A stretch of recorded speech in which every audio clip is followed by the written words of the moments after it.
Let's take a look at the horizontal drilling and stimulation processes that have made shale exploration so successful.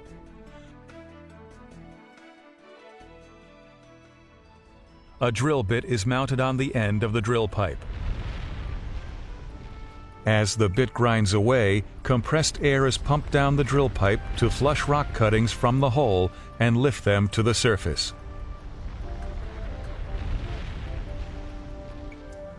Similar to a vertical well, the hole is drilled to just under the deepest fresh water near the surface. The drill pipe and bit are then removed.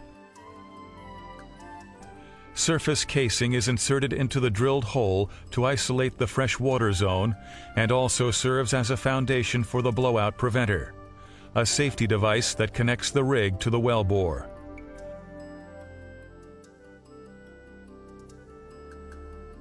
Then, cement is pumped down the casing and out through the opening of the shoe at the bottom of the casing.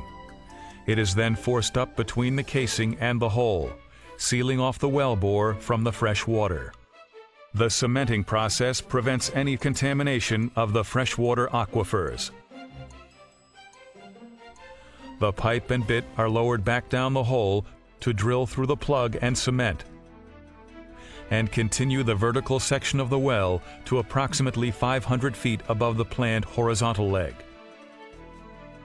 This depth is called the kickoff point, where the curve will begin so the horizontal section can be drilled. Up to this point, the process is the same as drilling a vertical well. Again, the pipe and bit are pulled out of the hole, and a downhole drilling motor with measurement while drilling instruments is lowered back into the hole to begin the angle building process. The distance to make the curve from the kickoff point to where the wellbore becomes horizontal is just under 1/4 mile. Once the curve is completed, drilling begins on the well's horizontal section, called the lateral. The pipe used to drill the well measures 30 feet in length and weighs approximately 495 pounds each. It takes over 350 pieces of pipe weighing nearly 87 tons to drill a 10,500-foot well.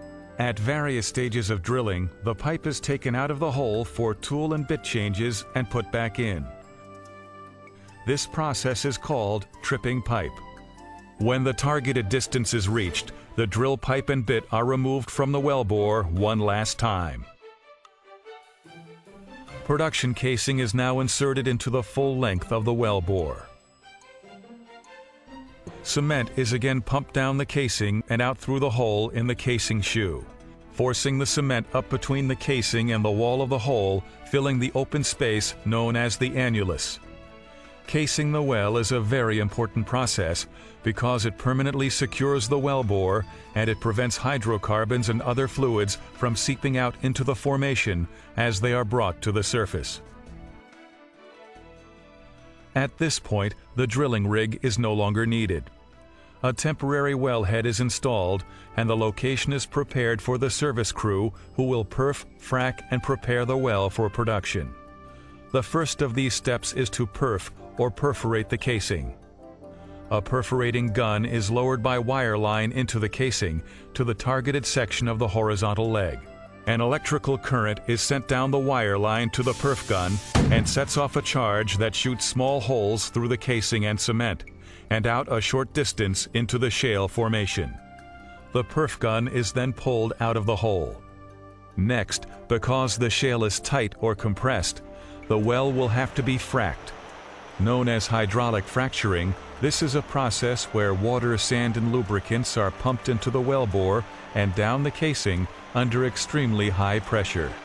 As the mixture is forced out through the perforations and into the surrounding rock, the pressure causes the shale to fracture.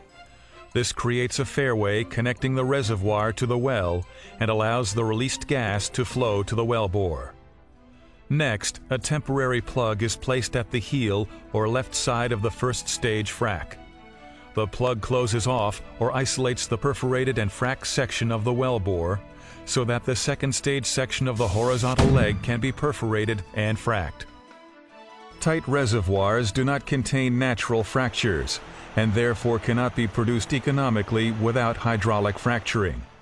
The permeability is increased by providing pathways through which gas can flow more easily. With advancements in technology, multi-stage fracking has become the standard for tight gas reservoirs. This process of perfing and fracking can be repeated several times to cover the entire horizontal distance of the wellbore. Once fracking is completed, the plugs are drilled out, allowing the gas to flow up the wellbore.